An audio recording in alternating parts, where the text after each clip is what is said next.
Hello दोस्तों, sexy जरूर channel में आपका स्वागत है।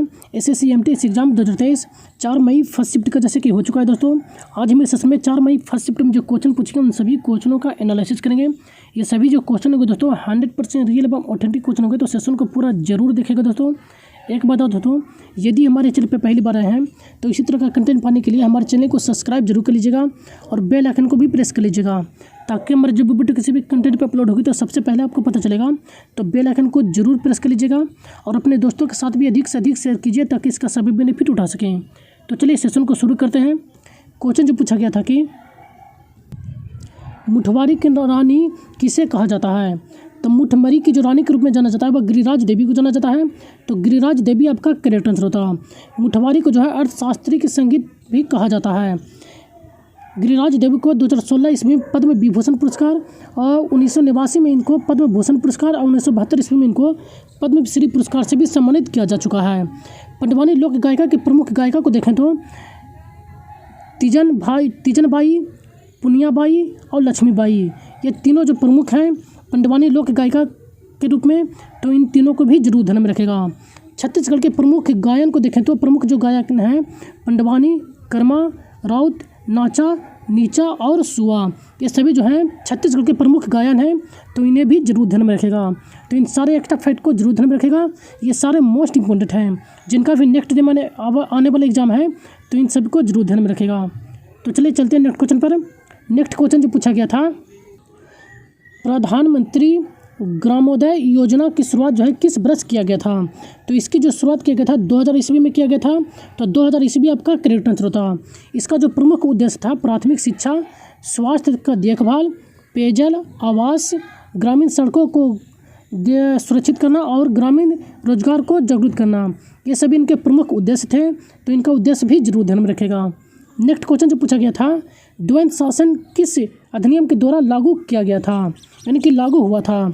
तो चेम्सफोर्ड के समय में जो है भारत शासन अधिनियम 1919 ईस्वी में यह लागू हुआ था, तो 1919 आपका करेक्ट आंसर होता।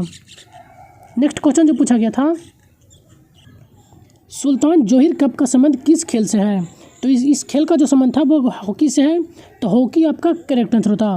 हॉकी के अन्य प्रमुख ट्रॉफियों को देखें तो जैसे कि Major Dhyanchand cup, Beighton cup और रंगास्वामी कप और आगा खां कप और Wellington cup, Indira Gandhi golden cup, ये सभी प्रमुख जो कप हैं ये हॉकी से संबंधित हैं। अन्य प्रमुख ट्रॉफियों को देखें जैसे कि फुटबॉल से संबंधित जो है डुरंड कप, रोबर्ट्स कप और संतोष ट्रॉफी और सर्वोदय मुखर्जी कप और मरडेगा कप, ये सभी जो है फुटबॉल से संबंधित है। और क्रिकेट से संबंधित प्रमुख ट्रॉफी जैसे कि दिलीप ट्रॉफी, देवघर ट्रॉफी और रजनी ट्रॉफी, ये सभी जो है क्रिकेट से संबंधित है। गोल्फ से संबंधित प्रमुख ट्रॉफियाँ जैसे कि राइडर कप और स्वीटेक कप, इन हिल्ट कप और बाकर कप, ये सभी जो प्रमुख हैं गोल्फ से संबंधित हैं, तो इन सारे को जरूर ध्यान में रखेगा जिनका भी नेक्स्ट डे में आने वाला एग्जाम है, क्योंकि ट्रॉफी सभी एग्जाम में पूछे जा रहे हैं। नेक्स्ट क्वेश्चन जो पूछा गया था, स्वामी विवेकानंद के आध्यात्मिक गुरु कौन थे, तो स्वामी विवेकानंद के जो गुरु थे वह रामकृष्ण परमहंस थे, तो आपका जो करेक्ट आंसर होता रामकृष्ण परमहंस आपका करेक्ट आंसर होता। नेक्स्ट क्वेश्चन जो पूछा गया था, कबाच पावर प्लांट जो है यह कहाँ स्थित है, तो कबाच पावर प्लांट जो है गुजरात राज्य में स्थित है, तो गुजरात आपका करेक्ट आंसर होता। नेक्स्ट क्वेश्चन जो पूछा गया था, जनगणना 2021 के अनुसार भारत की शहरी जनसंख्या लगभग कितनी है, तो शहरी जनसंख्या पूछा गया था तो 31.2% लगभग है, तो आपका जो करेक्ट आंसर होता है 31.2% आपका करेक्ट आंसर होता। वहीं देखा जाए ग्रामीण जनसंख्या तो 68.8% जो है ग्रामीण जनसंख्या है, और संघीय क्षेत्रों में सर्वाधिक जो जनसंख्या है वह दिल्ली का है, एवं सबसे न्यूनतम जो है वह लक्षद्वीप का है। भारत में सबसे अधिक नगरीय जनसंख्या जो है महाराष्ट्र में है, जबकि सबसे कम नगरीय जनसंख्या जो है सिक्किम में है। केंद्र शासित प्रदेशों में सर्वाधिक लिंगानुपात पांडुचेरी एवं सबसे ज़्यादा देखा जाए तो केरल का है, तो इन सारे एक्स्ट्रा फैक्ट को जरूर ध्यान में रखेगा। और 2011 के जनगणना से डिफिनेट एक क्वेश्चन पूछे जा रहे हैं, तो जिनका भी नेक्स्ट डे में आने वाला एग्जाम है तो 2011 की जनगणना डिफिनेट देख के जाइएगा। चलिए इनसे संबंधित अन्य एक्स्ट्रा फैक्ट को भी आपको प्रोवाइड करा दिया है, तो ये भी देखिए जो कि 2011 का जो जनगणना है उससे संबंधित महत्वपूर्ण पॉइंट है, तो इन्हें आप एक बार वीडियो पॉज करके जरूर रीड करके जाइएगा जिनका भी नेक्स्ट डे में आने वाला एग्जाम है। जैसे कि 2011 के जनगणना के अनुसार जो है जो लिंगानुपात था वह 1000 प्रति पुरुष जो था 993 महिला हैं। वहीं जनसंख्या घनत्व देखा जाए तो 382 जो है यह जनसंख्या घनत्व है वह पूरा इंडिया लेवल में देखा जाए तो। शिशु मृत्यु दर जो है 52 प्रति 1000 देखा गया है।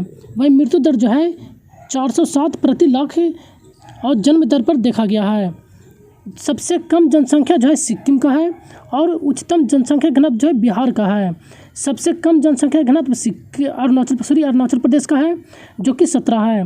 उच्चतम लिंगानुपात जो है केरल राज्य का देखा गया जो कि 1084 है और सबसे कम लिंगानुपात हरियाणा राज्य का देखा गया जिसका 889 है।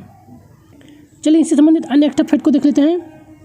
तो इन सारे एक्स्ट्रा फैक्ट को जरूर आप वीडियो पॉज करके रीड कर लीजिएगा क्योंकि जिनका भी नेक्स्ट टाइम आने वाला एग्जाम है तो इनसे डिफरेंट एक क्वेश्चन बनेंगे। तो चलिए चलते हैं नेक्स्ट क्वेश्चन देख लेते हैं। नेक्स्ट क्वेश्चन जो पूछा गया था, संगमरमर का रासायनिक नाम क्या है? तो संगमरमर का जो रासायनिक नाम है कैल्शियम कार्बोनेट है। तो आपका जो करेक्ट जो आंसर होता कैल्शियम कार्बोनेट आपका करेक्ट आंसर होता। संगमरमर जो है इसे मेटामॉर्फिन चट्टान का उदाहरण है तो यह भी जरूर ध्यान में रखेगा। इसका जो रासायनिक सूत्र होता है CaCO3 होता है तो इसका सूत्र भी जरूर ध्यान में रखेगा। और नीचे आपको ये सभी जो है प्रमुख रासायनिक सूत्र आपको दे दिए हैं तो आप इसे एक बार वीडियो पॉज करके जरूर देख के जाएगा क्योंकि जो है रासायनिक सूत्र भी एग्जाम में पूछे जा रहे हैं। जैसे कि साधारण नमक का जो सूत्र होता है NaCl होता है। वहीं बेकिंग सोडा को देखा जाए तो NaHCO3 होता है और धोबन सोडा का Na2CO3 × 10H2O होता है जो कि धोबन सोडा का होता है। तो इन सारे को आप एक बार जरूर रीड कर लीजिएगा जिनका भी नेक्स्ट डे में आने वाला एग्जाम है क्योंकि रासायनिक सूत्र से भी एक क्वेश्चन बन रहे हैं। ये आपको दे दिए गए हैं जितने भी मोस्ट इंपॉर्टेंट हैं उन सारे रासायनिक सूत्र को आपको प्रोवाइड करा दिया गया है तो आप इन्हें एक बार वीडियो पॉज करके जरूर रीड कर लीजिएगा। चलिए चलते हैं नेक्स्ट क्वेश्चन पर। नेक्स्ट क्वेश्चन जो पूछा गया था, उगादी त्यौहार किसके उपलक्ष्य में मनाया जाता है? तो उगादी त्यौहार जो है नव वर्ष के रूप में मनाया जाता है, उपलक्ष्य में मनाया जाता है। तो आपका जो करेक्ट आंसर होता नव वर्ष आपका करेक्ट आंसर होता। यह जो है कर्नाटक, आंध्र प्रदेश, तेलंगाना के राज्यों में जो है नव वर्ष के रूप में मनाया जाता है। इसे मुख्य रूप से जो है मार्च अप्रैल के महीने में मनाया जाता है। हिंदी में देखा जाए हिंदी कैलेंडर के अनुसार तो चैत माह में जो है नव वर्ष के रूप में मनाया जाता है।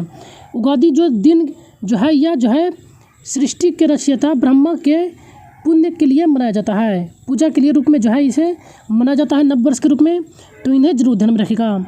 चलिए और जो है नव वर्ष सभी किन किन राज्यों में जो है किस रूप में मनाया जाता है उसे भी देख लेते हैं।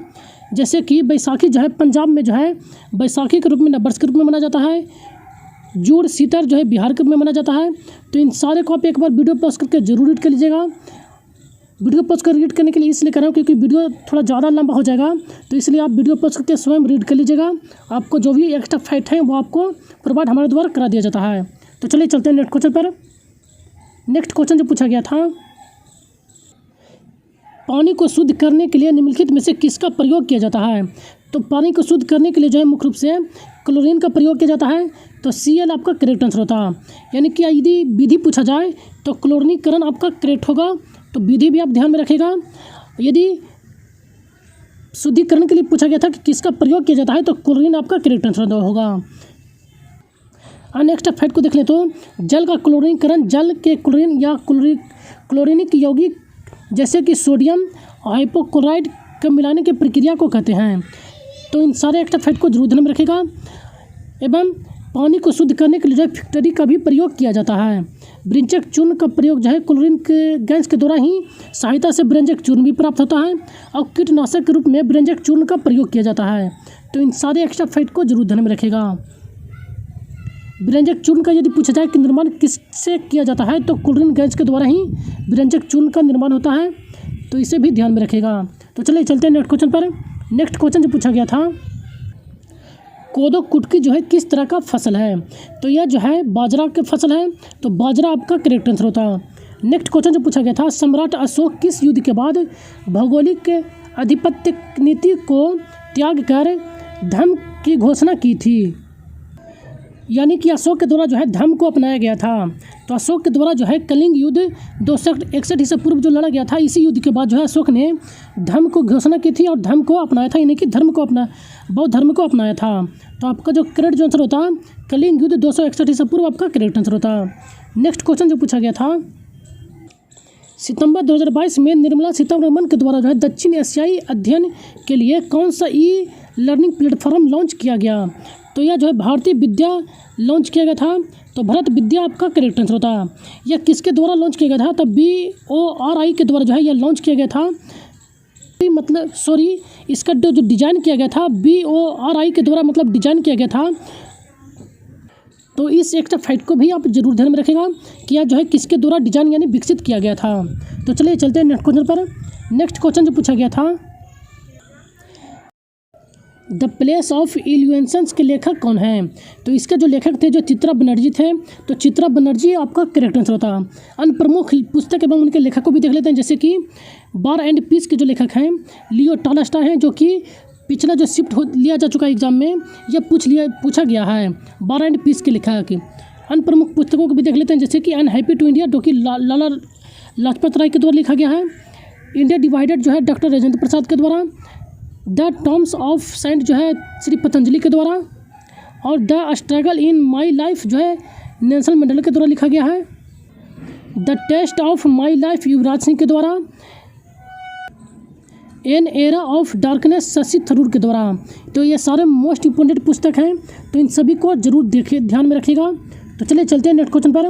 नेक्स्ट क्वेश्चन जो पूछा गया था, सितारा देवी का संबंध किस नृत्य से है? तो सितारा देवी का जो संबंध था वो कथक से था। तो कथक आपका करेक्ट आंसर होता। ये आपको प्रमुख शास्त्रीय नृत्य एवं उनसे संबंधित राज्य और प्रमुख व्यक्ति जो संबंधित हैं, कलाकार जो प्रमुख हैं, वो आपको दे दिया गया है। तो आप इसे एक बार वीडियो पॉज करके जरूर रीड कर लीजिएगा। जैसे कि भरतनाट्यम जो है, भरतनाट्यम के प्रमुख कलाकार यामिनी कृष्णमूर्ति, सोनल मालसी, रुक्मिणी देवी, मालविका सरकार। तो ये सभी प्रमुख जो हैं भरतनाट्यम के प्रमुख कलाकार हैं। जैसे नेक्स्ट देख लेते हैं कथक, जो कि बिरजू महाराज, सितारा देवी, शोभना नारायण, ये सभी जो प्रमुख हैं, मालविका सरकार, जो कि ये सभी कथक के प्रमुख कलाकार हैं। तो आप इन सभी को एक बार वीडियो पॉज करके जरूर रीड कर लीजिएगा। तो ये सभी मोस्ट इंपॉर्टेंट हैं। चलिए नेक्स्ट देख लेते हैं। नेक्स्ट ये आपको दे दिया गया है मणिपुरी और ओडिसी का। तो इन्हें एक बार जरूर रीड कर लीजिएगा, जिनका भी नेक्स्ट डे में आने वाला एग्जाम है, क्योंकि यहाँ से एक क्वेश्चन पूछे जा रहे हैं कि कौन कलाकार जो है किस शास्त्रीय नृत्य से संबंधित हैं। तो चलिए चलते हैं नेक्स्ट क्वेश्चन पर।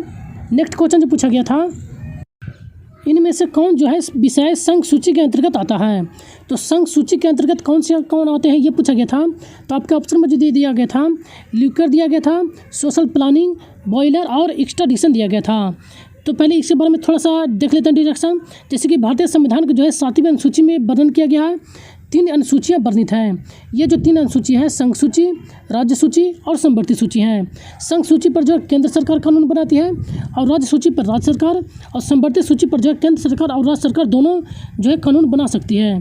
संघ सूची के अंतर्गत जो है वर्तमान में देखा जाए तो 98 विषय हैं, और राज्य सूची में 61 विषय, और संवर्ती सूची में 52 विषय वर्तमान में मौजूद हैं। तो आपके ऑप्शन में जो दिया गया था, ये एक्सट्रेडिशन जो कि प्रत्यार्पण है, ये आपका करेक्ट आंसर होता। ये जो है संघ सूची के अंतर्गत आता है। प्रत्यार्पण जो है संघ सूची के अंतर्गत आता है। तो आपका ये करेक्ट आंसर होता। तो चलिए चलते हैं नेक्स्ट क्वेश्चन पर। नेक्स्ट क्वेश्चन जो पूछा गया था, निम्नलिखित में से किस ग्रह को जो है पृथ्वी का जुड़वा ग्रह कहा जाता है? तो पृथ्वी का जो जुड़वा ग्रह या जुड़वा बहन जो कहा जाता है वह शुक्र को कहा जाता है। तो आपका जो करेक्ट आंसर होता, शुक्र आपका करेक्ट आंसर होता। ग्रह जो देखा जाए तो कौन कौन से ग्रह हैं, जैसे कि बुध, शुक्र, पृथ्वी, मंगल, बृहस्पति, शनि, अरुण, वरुण, ये सभी जो है सूर्य से दूरी के क्रम में जो है ये दिया गया है, जो कि ये सभी ग्रह हैं। क्षेत्रफल के हिसाब से देखा जाए तो सबसे बड़ा जो है बृहस्पति है, शनि, अरुण, वरुण, पृथ्वी, मंगल, शुक्र और शनि। यानी कि सबसे क्षेत्रफल के हिसाब से देखा जाए तो सबसे छोटा बुध और सबसे बड़ा जो है बृहस्पति है। और सबसे अधिक उपग्रहों वाला जो ग्रह है, यानी कि चंद्रमा, सबसे अधिक किसके पास चंद्रमा है? तो सबसे अधिक जो है बृहस्पति के बाद है, तो बृहस्पति के पास है। तो यह भी ध्यान में रखिएगा। शुक्र ग्रह को और किन अन्य नामों से जाना जाता है, जैसे कि मॉर्निंग स्टार यानी कि सुबह का तारा, इवनिंग स्टार यानी कि शाम का तारा, और सबसे चमकीला ग्रह और पृथ्वी की बहन, इन सभी के रूप में जो है शुक्र को जाना जाता है। सबसे कम समय में चक्कर पूरा करने वाला जो है ग्रह है वो बुध है, जबकि सबसे अधिक समय लेने वाला जो है वरुण है। नीला ग्रह जो है पृथ्वी को कहा जाता है, लाल ग्रह मंगल को, और नीला ग्रह जो है पीला ग्रह शुक्र को कहा जाता है। और मंगल ग्रह पर जो है निक्स ओलंपिया जो कि पर्वत है, जो कि माउंटेन एवरेस्ट से जो है 3 गुना बड़ा है। तो इन सारे एक्स्ट्रा फैक्ट को जरूर ध्यान में रखेगा, जो कि मोस्ट इंपॉर्टेंट है। तो चलिए चलते हैं नेक्स्ट क्वेश्चन पर। नेक्स्ट क्वेश्चन जो पूछा गया था, कैबिनेट मिशन भारत कब आया था? तो कैबिनेट मिशन जो भारत आया था, कैबिनेट मिशन जो आया था, कैबिनेट मिशन क्लेमेंट एटली की सरकार में जो है ब्रिटिश के जो प्रधानमंत्री थे, इनके द्वारा ही भारत में जो है भेजा गया था, जो कि एक उच्च स्तरीय मिशन था, जिसे मार्च 1946 में जो है भारत भेजा गया था। तो आपका जो करेक्ट आंसर होता, मार्च 1946 आपका करेक्ट आंसर होता। इन्हें जो भारत भेजा गया था कि ब्रिटिश सरकार के द्वारा जो है भारतीय नेतृत्व शक्तियों को हस्तांतरित और चर्चा में रहने के उद्देश्य से कैबिनेट मिशन भारत आया था। तो ये भी जरूर ध्यान में रखेगा। और किनके द्वारा भारत भेजा गया था? तो क्लेमेंट एटली के द्वारा जो है भारत भेजा गया था। तो ये भी ध्यान में रखेगा। तो चलिए चलते हैं नेक्स्ट क्वेश्चन पर। नेक्स्ट क्वेश्चन जो पूछा गया था, ब्लानो जो ग्लोसस है वह किस संघ का एक जीव है? तो यह जो था कोरडेका आपका करेक्ट आंसर होता। यह जो जीव है कोरडेका संघ का एक जीव है। तो कोरडेका आपका करेक्ट आंसर होता। नेक्स्ट क्वेश्चन जो पूछा गया था, किस नृत्य शैली को मूल रूप से जो है तमिल में जो है सदिर या दासी अट्टम के नाम से भी जाना जाता है। यानी कि कौन सी नृत्य शैली जो है मूल रूप से तमिलनाडु में सदिर या दासी अट्टम के रूप में जाना जाता है? तो भरतनाट्यम आपका करेक्ट आंसर होता। भरतनाट्यम को जो है तमिलनाडु में जो है मूल रूप से जो है सदिर या दासी अट्टम के रूप नाम से भी जाना जाता है। तो इसे भी आप ध्यान में रखिएगा, ये भी मोस्ट इंपोर्टेंट है। तो आपका जो करेक्ट आंसर होता तमिलनाडु आपका करेक्ट आंसर होता भरतनाट्यम, जो कि तमिलनाडु का एक शास्त्रीय नृत्य है। तो चलिए चलते हैं नेक्स्ट क्वेश्चन पर। नेक्स्ट क्वेश्चन जो पूछा गया था, खेलो इंडिया यूथ गेम्स का 2023 जो हुआ था, इसका 5वां संस्करण कहाँ आयोजित किया गया था? तो इसका जो आयोजन किया गया था मुख्य रूप से दो स्थानों पे इसका आयोजन किया गया था, जैसे कि मध्य प्रदेश, और इसका आयोजन जो है दिल्ली में भी इसका आयोजन किया गया था। तो आपके ऑप्शन में जो दिया गया था वो मध्य प्रदेश दिया गया था। तो मध्य प्रदेश आपका करेक्ट आंसर होता। मध्य प्रदेश के यह जो आयोजन किया गया था वो 8 शहरों में इसका आयोजन किया गया था। तो यह भी एग्जाम में पूछा जा चुका है। पिछला जो जीडी का एग्जाम पड़ा था उसमें शहरों के बारे में भी पूछा था। तो आप इसे भी ध्यान में रखिएगा कि मध्य प्रदेश के 8 शहरों में इसका आयोजन किया गया था 5वां खेलो इंडिया यूथ गेम्स का। और इसकी पदक तालिका को देखें तो इस पदक तालिका में जो है 5वां खेलो इंडिया यूथ गेम्स में पहले स्थान पर महाराष्ट्र रहा था। महाराष्ट्र राज्य के द्वारा जो है 56 स्वर्ण, 55 रजत और 50 कांस्य, यानी कि कुल जो है 161 पदक प्राप्त किए गए थे। वहीं दूसरे स्थान पर हरियाणा और तीसरे स्थान पर मध्य प्रदेश रहा था। कई बार एग्जाम में यह भी पूछा गया है कि खेलो इंडिया यूथ गेम्स जो है की शुरुआत कब हुआ था? तो इसकी जो शुरुआत हुआ था 2018 में किया गया था। और इसका पहला जो आयोजन किया गया था वह दिल्ली में इसका आयोजन किया गया था। और ये आपको वो बारी से जब जिस साल मतलब इसका आयोजन किया गया है वो आपको दे दिया गया है, जैसे कि 2019 में, 2020, 2021 और 2022। तो इन सभी को आप ध्यान में रखेगा, जिनका भी नेक्स्ट डे में आने वाला एग्जाम है। तो चलिए चलते हैं नेक्स्ट क्वेश्चन पर। नेक्स्ट क्वेश्चन जो पूछा गया था, 1529 ईस्वी में बाबर और मोहम्मद लोदी के बीच कौन सा युद्ध लड़ा गया था? तो इन दोनों के बीच जो घाघरा का युद्ध हुआ था। तो आपका जो करेक्ट आंसर होता घाघरा आपका करेक्ट आंसर होता। घाघरा का युद्ध आपका करेक्ट आंसर होता। महमूद लोदी जो थे एक अफगान राजा थे और मुगल बादशाह बाबर के बीच यह युद्ध लड़ा गया था। बाबर के द्वारा लड़े गए प्रमुख युद्धों को देख लेते हैं, जैसे कि पानीपत का जो युद्ध लड़ा गया था, जो पहला युद्ध था बाबर का, यह जो लड़ा गया था 21 अप्रैल 1526 ईस्वी को, यह इब्राहिम लोदी और बाबर के बीच लड़ा गया था। वहीं दूसरा युद्ध जो है खनवा का युद्ध 17 मार्च 1527 ईस्वी को राणा सांगा और बाबर के बीच लड़ा गया था। इन सभी युद्धों में जो है बाबर की विजय होती है, यह भी ध्यान में रखेगा। तीसरा जो युद्ध लड़ा गया था 29 जनवरी 1528 ईस्वी को चंदेरी का युद्ध लड़ा गया था, जो कि मेदिनी राय और बाबर के बीच लड़ा जाता है। चौथा जो युद्ध लड़ा जाता है वह घाघरा का युद्ध लड़ा जाता है, जो कि 6 मई 1529 ईस्वी को लड़ा जाता है। इसमें जो है अफगान यानी कि ये मोहम्मद गौरी और बाबर के बीच लड़ा जाता है। इन सभी युद्धों में बाबर की विजय होती है। इन सारे युद्धों को जरूर ध्यान में रखेगा, क्योंकि बाबर से अक्सर एग्जाम में क्वेश्चन पूछे जाते हैं। तो चलिए चलते हैं नेक्स्ट क्वेश्चन पर। नेक्स्ट क्वेश्चन जो पूछा गया था, दोस्तों थोड़ा आप मैनेज कर लीजिएगा, क्योंकि मैं फ़िलहाल कहीं दूसरे स्थान पर आया हूँ। मैं आपको बार बार हर वीडियो में बोल रहा हूँ, क्योंकि मेरे रूम के बगल से ही मेन रेलवे लाइन गुजरी है, तो थोड़ा नॉइस देखने को आपको मिल सकता है, तो थोड़ा कोऑपरेट कर लीजिएगा। तो चलिए देखते हैं। क्वेश्चन जो पूछा गया था कि आगरा के किले का निर्माण किसने करवाया था। तो आगरे का जो किला का जो निर्माण करवाया गया था मुगल सम्राट अकबर के द्वारा करवाया गया था। इससे जो है 1565 ईस्वी में के आसपास आगरा के किले का निर्माण करवाया गया था, जिसका जो निर्माण काल पूरा जो हुआ था वह 1573 ईस्वी में इसका निर्माण काल पूरा हुआ था। तो आपका जो करेक्ट जो आंसर होता अकबर आपका करेक्ट आंसर होता, क्योंकि पूछा गया था कि किसने करवाया था। यदि शुरुआत पूछा जाए तो 1565 और इसका जो निर्माण काल पूरा हुआ था 1573 में हुआ था, तो इसे भी ध्यान में रखेगा।